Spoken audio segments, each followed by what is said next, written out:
جھوٹ ہمارے معاشرے کا ایک ناسور ہے۔ جھوٹ جب ہم بولتے ہیں تو ہم یہ بھی نہیں سوچتے یہ ہم برا کام کر رہے ہیں۔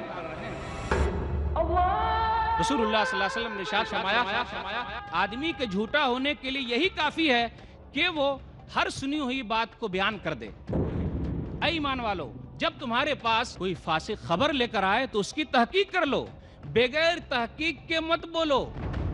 اے ایمان والو، بدگمانی سے بچو، کیونکہ بعض بدگمانی گناہ ہے اور جھوٹ یہ شک کا ذریعہ ہے۔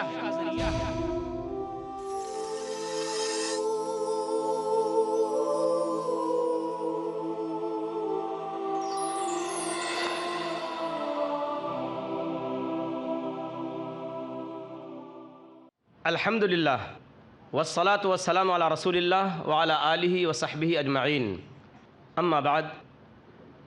خواتین و حضرات، میں فیض الرحمن ندوی IRF کی طرف سے آپ تمام آنے والے مہمانوں کا دلی خیر مقدم کرتا ہوں۔ السلام علیکم ورحمۃ اللہ وبرکاتہ۔ ہماری آج کے اس بزم کے مقرر وہ شیخ ثناء اللہ مدنی حفظہ اللہ ہیں۔ شیخ ثناء اللہ مدنی نے مہاراشٹر کے مشہور ادارہ جامعہ محمدیہ منصورہ مالیگاؤں سے سن 1989 میں حفظ قرآن مکمل کیا، اور پھر اسی ادارے سے سن 1996 میں سند فضیلت حاصل کی، اور پھر اپنی علمی پیاس کو بجھانے کے لیے عالم اسلام کے مشہور ادارے جامعہ اسلامیہ مدینہ منورہ گئے، اور سن 2002 میں وہاں سے فن حدیث میں گریجویشن مکمل کیا۔ سن 2002 سے اسلامک انٹرنیشنل اسکول ممبئی میں شعبہ عربی میں بحیثیت استاد اور IRF کے شعبہ تحقیق میں ریسرچ ایگزیکٹو کے طور پر خدمت انجام دے رہے ہیں۔ شیخ ثناء اللہ مدنی کو ملک کے مختلف حصوں سے بحیثیت مقرر بارہا مدعو کیا جاتا ہے۔ اسی کے ساتھ ساتھ آپ پیس ٹی وی کے مستقل مقرر بھی ہیں۔ خلاصہ قرآن، حقوق العباد جیسے پروگراموں نے پیس ٹی وی کے ناظرین سے خراج تحسین حاصل کیا ہے۔ آج کی اس نشست میں آپ کی تقریر کا عنوان ہے جھوٹ ایک سماجی ناسور۔ میں شیخ ثناء اللہ مدنی کو یہ شعر پڑھتے ہوئے دعوت سخن دیتا ہوں کہ میں آئینہ ہوں، وہی بولتا ہوں جو سچ ہے۔ میں آئینہ ہوں، وہی بولتا ہوں جو سچ ہے۔ میں جھوٹ بولتا نہیں آدمی کی طرح۔ میں دعوت سخن دیتا ہوں شیخ ثناء اللہ مدنی صاحب کو کہ وہ تشریف لائیں اور جھوٹ ایک سماجی ناسور کے عنوان پر اپنے خیالات کا اظہار فرمائیں۔ شیخ ثناء اللہ مدنی۔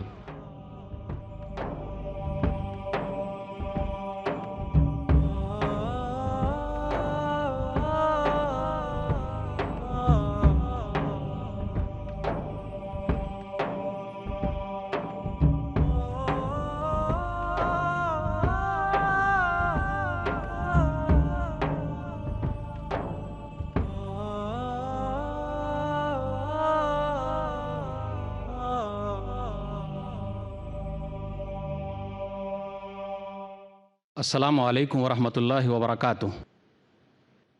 ان الحمد للہ نحمدہ ونستعینہ من یہدہ اللہ فلا مضل لہ ومن یضلل فلا ہادی لہ واشہد ان لا الہ الا اللہ وحدہ لا شریک لہ وان محمدا عبدہ ورسولہ یا ایھا الذین آمنوا اتقوا اللہ حق تقاتہ ولا تموتن الا وانتم مسلمون یا ایھا الناس اتقوا ربکم الذی خلقکم من نفس واحدہ وخلق منها زوجہا وبث منہما رجالا کثیرا ونساء واتقوا اللہ الذی تساءلون بہ والارحام ان اللہ کان علیکم رقیبا یا ایھا الذین آمنوا اتقوا اللہ وقولوا قولا سدیدا یصلح لکم اعمالکم ویغفر لکم ذنوبکم ومن یطع اللہ ورسولہ فقد فاز فوزا عظیما اما بعد فإن خیر الحدیث کتاب اللہ وخیر الہدی ہدی محمد صلی اللہ علیہ وسلم وشر الامور محدثاتها وکل محدثۃ بدعہ وکل بدعۃ ضلالہ وکل ضلالۃ فی النار۔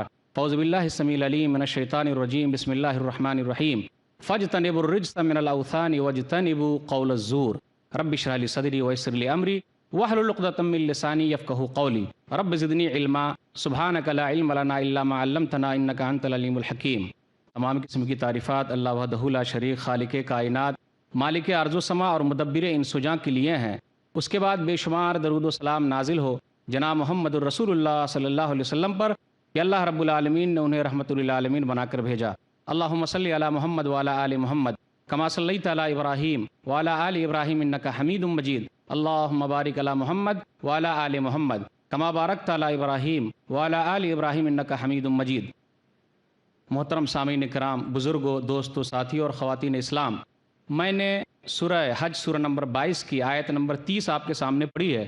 اس مناسبت سے میری تقریر کا عنوان ہے جھوٹ ایک سماجی ناسور۔ سامعین کرام، اللہ تعالیٰ انسانی سماج اور معاشرے کو اچھا بنانے کے لیے اچھے اخلاق کا حکم دیتا ہے، صفات حمیدہ ہم لوگوں کو سکھاتا ہے، اور معاشرے کو خراب کرنے والی جتنی بھی چیزیں ہو سکتی ہے اللہ تعالیٰ ان تمام چیزوں سے ہم لوگوں کو روکتا ہے اور منع کرتا ہے۔ صفات حمیدہ میں اعلیٰ ترین وصف اور صفت سچ ہے، اور صفات مذمومہ میں بدترین وصف اور بدترین صفت جھوٹ ہے۔ عربی زبان میں جھوٹ کے لیے کذبن کا لفظ آتا ہے۔ علامہ ابن منظور رحمۃ اللہ علیہ اپنی کتاب لسان العرب جلد نمبر 12 صفحہ نمبر 50 پہ کہتے ہیں الکذب نقیض الصدقی، کہ جھوٹ جو ہے وہ سچ کی ضد ہے۔ اصطلاحی معنی اس کا یہ ہے خلاف واقعہ کسی چیز کو بتلانا، اس کو ظاہر کرنا۔ عربی زبان کے اندر کذب کے اور کئی معنی آتے ہیں، جیسے کوتاہی برتنا، کذب عن قرنہ فی الحرب، اس آدمی نے اپنے ساتھی سے جھوٹ بولا، اس آدمی نے یعنی اپنے ساتھی سے کوتاہی برتی۔ اسی طریقے سے کذب کا معنی آتا ہے فرض ہو جانا، کذب علیکم الحج، تم لوگوں پر حج فرض ہو گیا۔ اسی طریقے سے کذب استعمال کیا جاتا ہے تعریض کے معنی میں، کلام میں تعریض پیدا کرنا، کہ ایسے جملے استعمال کرنا جس کے دو معنی ہو، پوچھنے والا کوئی اور معنی مراد لے اور بولنے والا کوئی اور معنی مراد لے۔ جیسے ابو بکر صدیق رضی اللہ تعالیٰ عنہ کا قول ہے، صحیح بخاری کتاب مناقب الانصار کتاب نمبر 63 حدیث نمبر 3911، کتاب مناقب الانصار کتاب نمبر 63۔ ابو بکر صدیق رضی اللہ تعالیٰ عنہ نبی صلی اللہ علیہ وسلم کے ساتھ مدینہ کی طرف ہجرت میں شامل ہیں، نبی صلی اللہ علیہ وسلم کے ساتھ جا رہے ہیں۔ جب مدینہ کے قریب پہنچے تو ایک آدمی نے کہا ابو بکر صدیق رضی اللہ تعالیٰ عنہ سے کہ یہ کون آدمی ہے؟ یعنی وہ آدمی نبی صلی اللہ علیہ وسلم کو پہچانتا نہیں تھا، اس لیے اس نے ابو بکر صدیق رضی اللہ تعالیٰ عنہ سے پوچھا جس کو وہ پہچانتا تھا کہ یہ کون آدمی ہے؟ ابو بکر صدیق رضی اللہ تعالیٰ عنہ نے جواب دیا، صحیح بخاری کتاب مناقب الانصار کتاب نمبر 63 حدیث نمبر 3911، ھذا الرجل یہدینی السبیل، کہ نبی صلی اللہ علیہ وسلم کے بارے میں کہا کہ یہ وہ آدمی ہے جو راستے کی طرف رہنمائی کرتا ہے۔ تو سامنے والے نے، پوچھنے والے نے یہ سمجھا کہ اس راستے کی طرف رہنمائی کرنے والا ہے، یعنی راستہ بتلانے والا آدمی ہے، لیکن ابو بکر صدیق رضی اللہ تعالیٰ عنہ نے مراد لیا کہ یہ حق کا راستہ بتلانے والے ہیں۔ تو اسی کو تعریض کہا جاتا ہے۔ امام بخاری رحمۃ اللہ علیہ صحیح بخاری میں ایک باب باندھتے ہیں، صحیح بخاری کتاب الادب کتاب نمبر 78 باب نمبر 116، المعارض مندوحۃ عن الکذب، کہ آدمی جب تعریض استعمال کرتا ہے تو وہ جھوٹ سے بچ جاتا ہے۔ گویا کہ تعریض استعمال کرنا جھوٹ اور سچ کی درمیانی شکل ہے۔ آدمی ایسا لفظ استعمال کرے جس کے دو معنی ہو، سامنے والا کچھ اور سمجھے اور بولنے والا کچھ اور بتلائے۔ اسی طرح ام سلیم رضی اللہ تعالیٰ عنہ نے اپنے شوہر سے کہا تھا، صحیح بخاری کتاب الجنائز کتاب نمبر 23 حدیث نمبر 1301، ان کا لڑکا بیمار تھا۔ ابو طلحہ انصاری رضی اللہ تعالیٰ عنہ جب گھر آئے تو اپنی بیوی سے کہا کیف الغلام، بچہ کیسا ہے، یعنی اس کی حالت کیسی ہے، وہ بیمار تھا۔ تو ام سلیم رضی اللہ تعالیٰ عنہ نے جواب دیا قد ہدأت نفس وارجو ان یکون قد استراحا، اس کا نفس سکون سے ہے اور میں امید کرتی ہوں کہ وہ آرام سے ہے۔ وظن ابو طلحہ انہا صادقہ، اور ابو طلحہ نے یہ گمان کیا کہ یہ عورت سچ بول رہی ہے، جبکہ ان کے بچے کا انتقال ہو چکا تھا، تو ام سلیم رضی اللہ تعالی عنہ نے یہ مراد لیا کہ اب وہ بیماری سے آرام میں ہے، سکون میں ہے، تکلیف سے وہ سکون میں ہے۔ لیکن ابو طلحہ انصاری نے ظاہری معنی مراد لیا کہ یہ صحیح ہے، درست ہے، بیماری سے صحیح ہو گیا ہے۔ تو گویا کہ کذب کا معنی آتا ہے کلام میں تعریض کرنا، توریہ استعمال کرنا، کنایہ استعمال کرنا، ایسے لفظ استعمال کرنا جس کے دو معنی ہو سکتے ہیں، سامنے والا کچھ اور مراد لے اور بولنے والا کچھ اور مراد لے۔ جھوٹ ہمارے معاشرے کا ایک ناسور ہے۔ ناسور کہتے ہیں اس زخم کو جو ہمیشہ رستا رہتا ہے، جلدی صحیح نہیں ہوتا۔ اسی طریقے سے جھوٹ ہمارے معاشرے کے اندر پھیلتا چلا جا رہا ہے، اور جھوٹ اس طریقے سے ہمارے معاشرے کے اندر داخل ہو گیا ہے کہ ہمیں احساس بھی نہیں ہوتا۔ جھوٹ جب ہم بولتے ہیں تو ہم یہ بھی نہیں سوچتے کہ یہ ہم برا کام کر رہے ہیں، تو گویا کہ غیر محسوس طریقے سے ہمارے اندر جھوٹ پھیلتا چلا جا رہا ہے۔ اس کی سنگینی بہت زیادہ ہے، خود بھی نقصان ہوتا ہے اور معاشرہ اور سماج کے اندر بھی نقصان پھیلتا چلا جاتا ہے۔ کچھ لوگ ایسے بھی ہیں جو جھوٹ کے ستائے ہوئے ہیں، دوسروں نے انہیں جھوٹ بول کر ستایا ہے، پریشان کیا ہے، لیکن پھر بھی وہ دوسروں کے ساتھ جھوٹ بولنا نہیں چھوڑتے، اور اس کو ہم اور آپ بڑی بیماری تصور کرنے کے لیے تیار نہیں ہیں۔ یاد رکھیے، غور کرنے کی بات ہے، جس سے اپنا نقصان ہو، دنیا کا بھی اور آخرت کا بھی اور معاشرے کا بھی نقصان ہو، تو کیا ہم اس بیماری کو ختم کرنے کے لیے تیار نہیں ہیں؟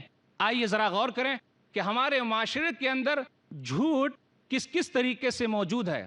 میں چند باتیں آپ کے سامنے رکھوں گا۔ جھوٹ کی بدترین شکل ہے بدگمانی کرنا۔ کوئی نیک آدمی ہے، ہم نے اس کے بارے میں بے اصل باتیں لوگوں کو بتلا دی، جبکہ بڑا نیک ہے وہ، لیکن ہم نے بتلایا اور لوگوں تک اس کو پھیلا دیا، یہاں تک کہ نوبت آ گئی کہ اس پر تہمت لگائی جائے گی کہ فلاں آدمی برا ہے، فلاں آدمی غلط ہے، جبکہ بیچارہ نیک ہے۔ اسی طریقے سے عورت نیک ہے، پاک دامن ہے، بھولی بھالی ہے، لیکن لوگ اس پر تہمت لگاتے ہیں۔ اسلام کے اندر نبی صلی اللہ علیہ وسلم نے حدیث کے اندر ارشاد فرمایا کہ بدگمانی بدترین جھوٹ ہے۔ صحیح بخاری کتاب الادب کتاب نمبر 78 حدیث نمبر 6066، ایاکم والظن، لوگو بدگمانی سے بچو، فإن الظن اکذب الحدیث، کیونکہ بدگمانی بدترین جھوٹ ہے۔ کیسے بچ سکتے ہیں؟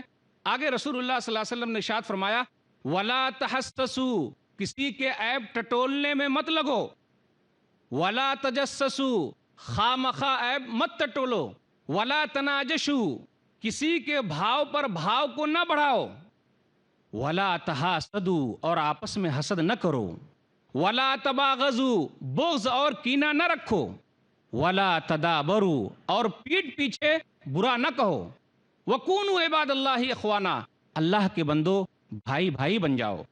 اگر ہم اس طریقے سے چلتے ہیں تو معاشرے کو اچھا بنا سکتے ہیں، بدگمانی سے ہم بچ سکتے ہیں۔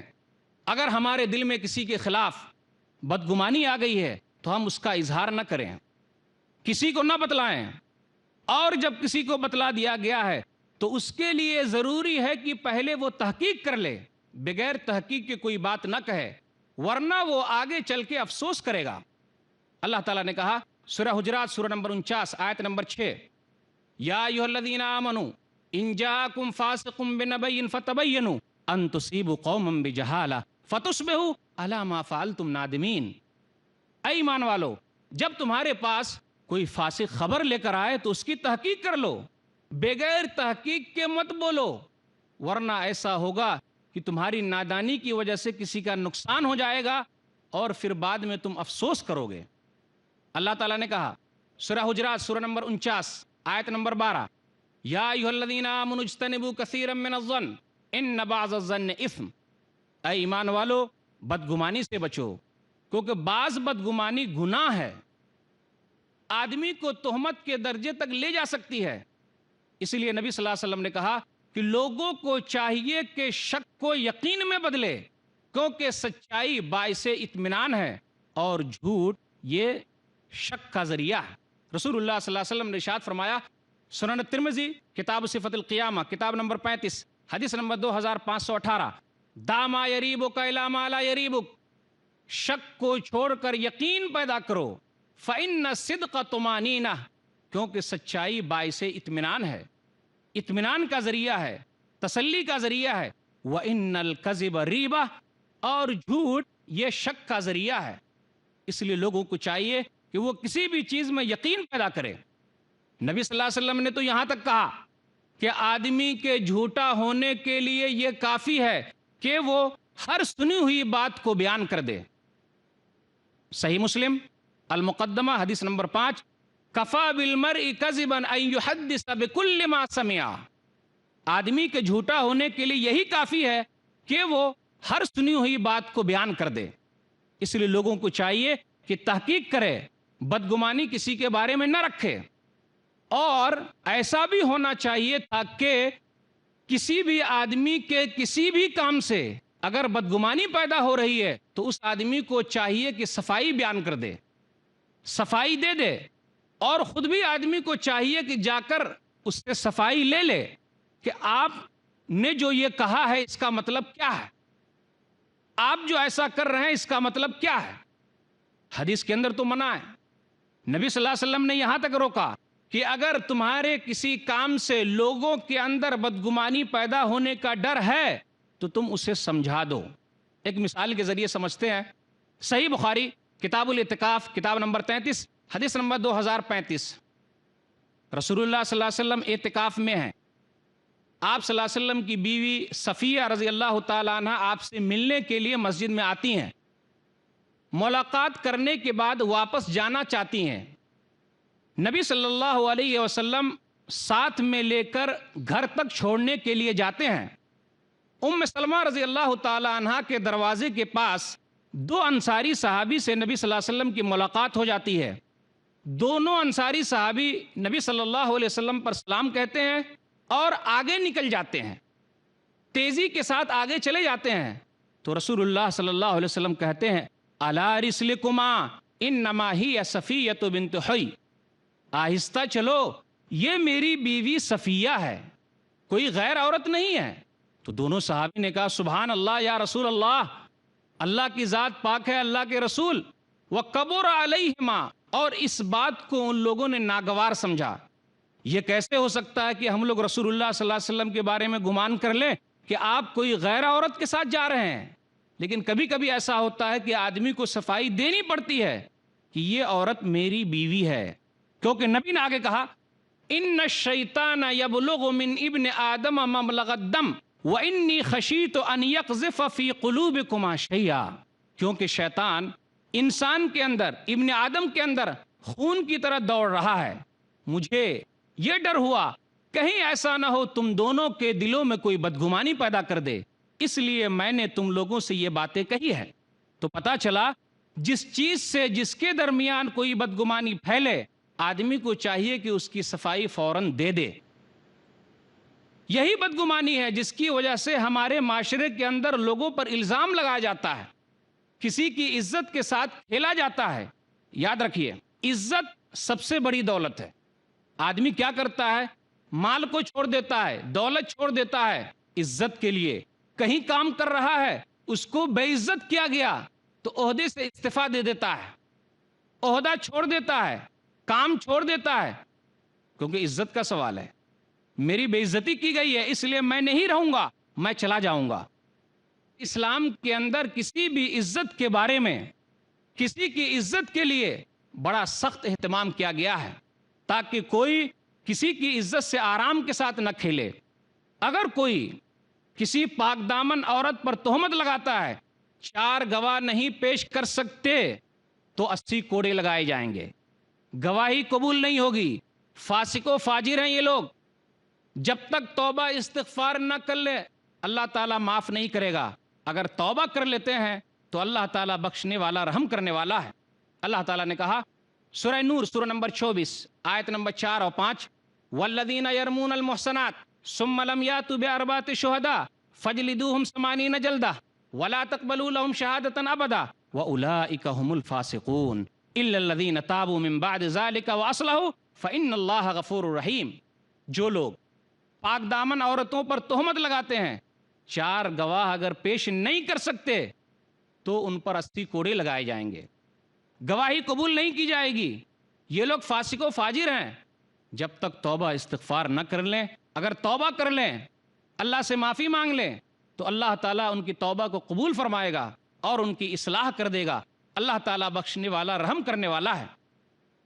عورت کی پاک دامنی کے تعلق سے اللہ تعالیٰ نے قرآن میں ایک ایسا لفظ استعمال کیا کہ عورت ہے بھولی بھالی، لیکن لوگ تہمت لگا دیتے ہیں. قرآن کا یہ لفظ کافی اہم ہے. سورہ نور سورہ نمبر 24 آیت نمبر 23، 24 اور 25.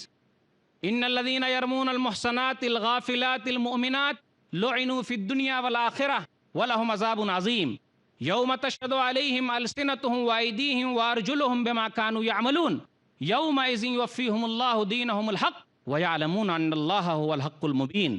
جو لوگ محصنہ پاک دامن عورت پر، الغافلات بھولی بالی، غافل یعنی اسے پتہ نہیں ہے کہ لوگ اس کے بارے میں کیا کر رہے ہیں، الغافلات، المومنات مومنہ عورتوں پر تہمت لگاتے ہیں، دنیا اور آخرت میں اس کے لیے لعنت ہے اور ان لوگوں کے لیے دردناک عذاب ہے. اس دن زبان ان کے خلاف گواہی دیں گے، ہاتھ گواہی دیں گے، پاؤں گواہی دیں گے جو وہ کرتے تھے. اللہ تعالیٰ حق کے ساتھ پورا بدلہ دے گا اور اللہ تعالیٰ حق کو واضح کرنے والا ہے. اللہ ہی حق ہے، اللہ ہی سچا ہے، وہی تمام چیزیں ظاہر کرنے والا ہے. تو پتہ یہ چلا کہ لوگوں کو بدگمانی سے دور رہنا چاہیے، کیونکہ یہ بیماری ایسی ہے جو آدمی کو تہمت لگانے تک لے جاتی ہے اور اس کا نقصان بہت زیادہ ہے، دنیا میں بھی ہے اور آخرت میں بھی ہے. ہمارے معاشرے میں ایک جھوٹ یہ بھی ہے، وہ ہے عدالت میں جھوٹ بولنا. لوگ کہتے ہیں جی سچ سچ بتا دو، عدالت میں تھوڑے کھڑے ہو. یعنی یہاں سچی بات کر سکتے لیکن عدالت میں جا کے جھوٹ بولیں گے. افسوس کی بات ہے کورٹ اور کچہری کو بھی ہم نے نہیں چھوڑا.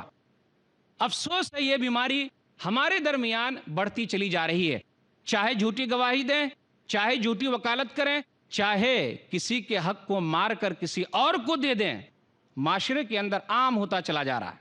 بڑا نقصان ہے اس کا، اس ناحیے سے کیونکہ کسی کے حق کو اس کے ذریعے مار لیا جاتا ہے، کسی کی عزت و آبرو سے کھیلا جاتا ہے اور جس کا حق نہیں ہوتا اس کو دے دیا جاتا ہے.